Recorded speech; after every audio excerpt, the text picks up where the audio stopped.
Bom, gente, então é o seguinte, dando seguimento a essa nossa programação, nós vamos ter, nesse momento, né, falando sobre a questão da cultura negra na história do ICO, né, o nosso querido amigo Altino Afonso Medeiros, e com muita satisfação, né, vem para brilhantar também essa noite. Então, o Altino, ele sempre está aqui conosco, né? Sempre nas nossas aberturas contamos com a presença dele e que vem compartilhar o seu conhecimento, né, e as suas pesquisas. Obrigado, professor. Fique à vontade. Boa noite. Mais uma vez, é um prazer estar aqui no Icozeiro pela 7ª vez. Eu sou uma das pessoas privilegiadas que também eu faço parte da AMICO, também fui fundador da AMICO. Hoje eu vou contar um pouco da história da cultura negra aqui no ICO, da libertação dos escravos aqui no ICO. Agora, no próximo mês, no dia 24 de janeiro, a cidade de ICO estará completando 336 anos de história, que foi justamente a chegada dos 40 homens do São Francisco. Ficou logo aqui nas margens da antiga Lagoa da Torres, que hoje não existe mais. Mas durante esses 336 anos de história, e no próximo ano, 280 anos de emancipação política, durante todo esse período, ICO teve muitos atos de bravuras. Um desses atos foi quando o ICO, a Câmara de Vereadores de ICO, juntamente com a população, nega a obediência à Constituição de Dom Pedro e passa a fazer parte do movimento conhecido como Confederação do Equador. Outro grande ato foi no dia 9 de novembro de 1824, quando 5 icoenses, por não fazer parte do governo de Dom Pedro, foram sacrificados e foram fuzilados aqui no pátio da Casa de Câmara e Cadeia. Outro ato importante da história de ICO foi que no dia 4 de abril de 1834, o ICO enfrenta um exército armado de 3.000 homens, o exército de Pinto Madeiras. E outro ato de bravura, que deve ser lembrado, mas infelizmente não é, foi o dia 25 de março de 1883. É quando o ICO liberta todos os seus escravos, bem antes de qualquer outra cidade do Brasil.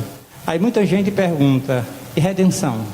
Redenção realmente libertou os escravos no dia 1º de janeiro de 1883. O ICO foi no dia 25 de março de 1883. Mas, nessa época, Redenção não era cidade, era apenas um pequeno distrito conhecido como Macarape. Cidade era ICO. Nós temos documentos originais que mostram que o ICO libertou muitos escravos bem antes da lei livre, da lei do ventre livre. Eu vou ler aqui uma carta. Esse documento, ele se encontra o original, ele se encontra no Instituto do Ceará. É uma carta que foi reescrita por uma grande croense, Adília Albuquerque Moraes, escritora, jornalista e coense. E ela está entre as 100 maiores mulheres brasileiras do século XX. Eu vou ler essa carta e vocês vão entender a importância da data 25 de março de 1883, que infelizmente ficou esquecida. Diz assim: ICO, a primeira cidade livre do Império. Adília de Albuquerque Moraes é espírito fulgurante, possuidor de invulgar talento em belo artigo para a imprensa da terra. Rememorou há tempos uma fase brilhantíssima da história da redenção do seu berço natal. A gloriosa ICO, primeira cidade livre do Império. Com esse acontecimento, escreveu a apreciadora escritora: o ICO viveu horas inesquecíveis, traçou páginas imorredoras para a história, onde desde a independência figurava a prova do seu ato civismo. E continua: com que orgulho, pelos laços de afinidade que me ligam ao povo desta nobre terra, relembro agora a comemoração da áurea data 25 de março de 1883. Em toda parte fala um contemporâneo. Via-se o prazer, na menor coisa descobria-se um intenso júbilo que inundava todas as almas. É inarrável a magnitude do solenismo ato. É impossível descrever a alegria, os gritos de entusiasmo daquele grande povo em êxtase de adoração da glória. As ruas da cidade de Icó, nesse dia, amanheceram festivas. Um aspecto desusado notava-se em todos os seus recantos. Ao romper da aurora, a população de Icó foi despertada com o estrugir de 21 tiros, ouvindo-se em seguida os acordes do hino da Libertadora. Pouco tempo depois, teve início um solene Te-Deum, em ação de graça pelo faustoso acontecimento que marcava nova era de prosperidades, a heróica cidade de Icó, abrindo-se a larga senda de um futuro esplendente, cimentado pela liberdade e animado pela esperança da igualdade cívica. A tribuna sagrada foi ocupada pelo respectivo vigário, Padre Manuel Francisco da Frota, apóstolo da causa augusta da redenção, cujo verbo eloquente, saído dos lábios do jovem sacerdote, de então pôs em relevo o valor do elevadíssimo feito dos seus paroquianos, redimindo de uma vez para sempre a geração inteira de todos os escravos do município de Icó. O edifício do Palácio Municipal, esse é onde nós estamos, todo festivo e juncado de palmas e flores, deu ensejo para que se tornasse pública e definitiva a ambição popular, proclamando aos quatro ventos a cidade, município dos redimidos, a primeira livre do Império, Icó. A festa da liberdade icoense teve nessa hora o seu cunho oficial. O salão nobre da Casa de Câmara apresentava-se um aspecto encantador, deslumbrante. Ornado a capricho, destacava o alto troféu com efígie de Sua Majestade o Imperador Pedro II, e ao lado o busto do imortal Visconde do Rio Branco, cercados ambos da bandeira nacional e do estandarte da Libertadora icoense, descalçando sobre um pedestal todo coberto de flores. Repleto das principais famílias da terra, via-se ao centro toda a sua vereação, com seu presidente à frente, o cidadão José Roberto Bosch, na época presidente da Câmara de Vereadores de Icó. Em lugares distintos, formava os elementos feminino e masculino dos libertadores icoenses, cada qual presidido pelas figuras varonis de seus maiorais, Dona Joaquina Rabelo e o farmacêutico João Jacinto dos Santos. Foi nesse instante de solenismo que o presidente da edilidade, em concisa e forte expressão de civismo e de nobreza, em voz alta e inteligível, de modo a não poder deixar a menor dúvida, declarou: o município de Icó, desde este momento, não tem mais escravos. Vários oradores foram ouvidos realçando no momento o belo discurso proferido pelo doutor Oliveira Sobrinho, que, na elevação de frases brilhantes e de imagens inspiradas, a par da linguagem ardente e belíssima, arrebatou o imenso auditório nos voos altivos de suas palavras.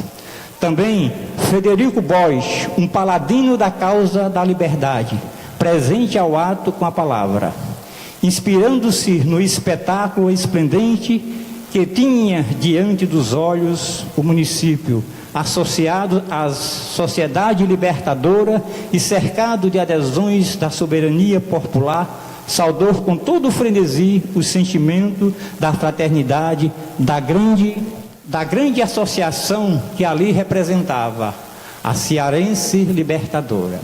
A invejável felicidade do benemérito municipal do Icó e a sua gloriosa ascensão pelas conquistas legítimas da liberdade que franqueava um porvir risonho e venturoso pelas bênçãos da prosperidade.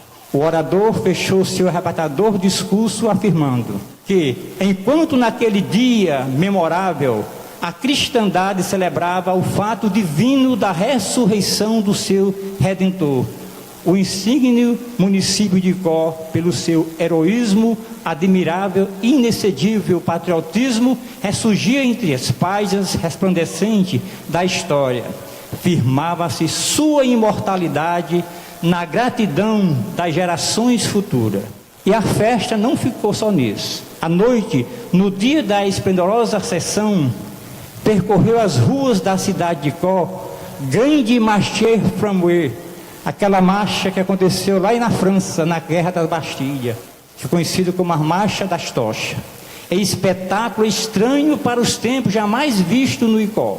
Precedia ao imenso séquito almeroso grupo de meninas vestidas de branco, com laços de fitas e tiracolo e inscrições alegóricas empunhadas, todas as lanternas de variadas cores.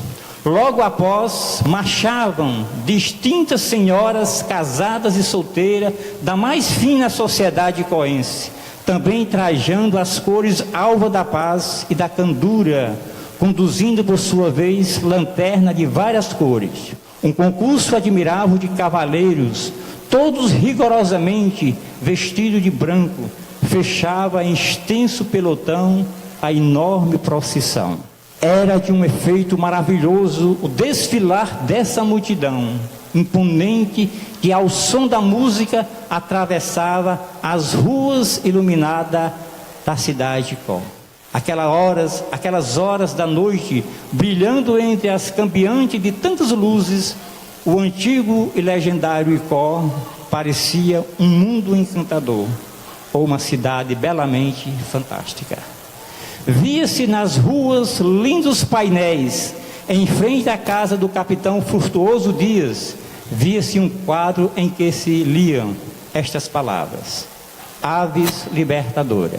Adiante, em casa do senhor Joaquim Astolfo Pinto Bandeira, destacava-se outro painel com 4 anjos que engridavam o nome Icó. Um deles calcava uma serpente, a escravidão. Outro suspendia uma bandeira, emblema da liberdade. E os outros 2 lados, entre as mãos, partida as cadeias do cativeiro. E muitas outras manifestações de regozijo popular foram levados a efeito nesse dia. Há um episódio muito comovente nessa solenidade que não pôde ser esquecido. Quando estava para terminar a sessão da Câmara, apareceu na antessala do recinto uma pobre viúva do município paraibano de Souza, acompanhada de 2 escravos. Não era possível que junto àquele congresso alguém se dissesse ainda escravo. Imediatamente a Comissão Libertadora ofereceu a quantia de 100 mil réis, pela qual foram conferidos os títulos de liberdade àqueles 2 infelizes escravos, que tiveram a aventura de ver a glorificação do Icó, libertando todos os seus escravos. Já anteriormente, o coronel Pinto Coelho de Albuquerque, ardoroso propagandista de grandiosa ideia que era em sua terra, se converteu em realidade naquela magna data, 25 de março de 1883, dia antes do registro desse fato, apresentado uma carta de liberdade de uma escrava de sua sogra. Leu de outro um escravinho seu, proferindo então estas expressivas palavras: o meu escravo Juvencio é tão livre como eu. Uma chuva de palmas foi a resposta eloquente que teve o convencido abolicionista. A história está a dever-lhes uma das grandes páginas da velha princesa do sertão cearense. Daquele inesquecível tempo, delirou-se nesse dia em que proclamou o seu território completamente livre de escravo. A história está a dever-lhe uma das páginas mais brilhantes da abolição do Ceará e do Brasil. Só o fato de Icó ter sido a primeira cidade livre do Império, em sua essência tão grande, tão nobre e tão admirável, valerá por padrão de glória. Infelizmente, pouca gente sabe disso. É uma data que eu venho tentando lutar, mostrar a importância dessa data. Essa data é uma das datas mais importantes da história do Brasil, porque nós sabemos que o Brasil foi o último país do mundo a libertar os escravos. E Icó foi a primeira cidade do Brasil a libertar os escravos. Mas é uma data que passa esquecido, né? Vocês têm uma ideia, nesse dia teve 21 tiros de canhão. Aqui nunca teve canhão, mas nesse dia teve. As meninas de Icó saíram pelas ruas, toda uma com lanternas de várias cores. Na época não tinha iluminação.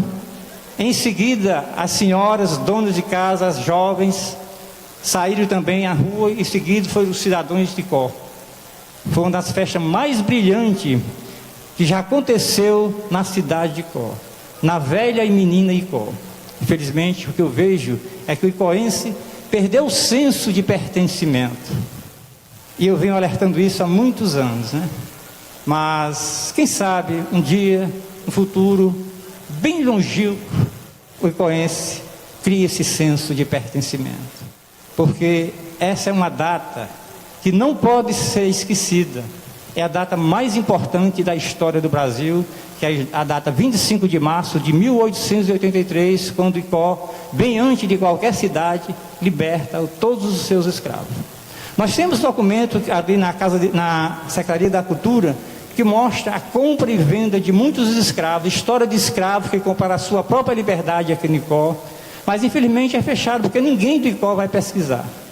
Fica aqui o incentivo que vocês procurem conhecer melhor a nossa história. Porque se você conhecer melhor o Icó, você vai amar essa cidade. Eu tenho certeza que a Câmara de Vereadores não sabe que ela teve uma participação muito ativa na libertação dos escravos de Icó, juntamente com a Sociedade Libertadora Icoense. E nós precisamos, conhecer melhor a nossa história, e só assim nós passamos a amar essa cidade heróica, essa cidade que enfrentou um exército de 2 mil homens de pinto-madeira armadas, de chibanca, foice. Essa cidade que enfrentou o Dom Pedro II por não querer fazer parte da Confederação do Equador. Essa cidade de 5 icoenses que preferiu ser fuzilado aqui em frente de que fazer parte da Constituição de Dom Pedro, que prejudicava o icoense. Vejo vocês aqui e peço que procurem conhecer melhor a nossa história, porque assim nós passaremos a amar essa cidade. Pois eu digo que Icó é velha, é bela e continua sendo menina. Obrigado.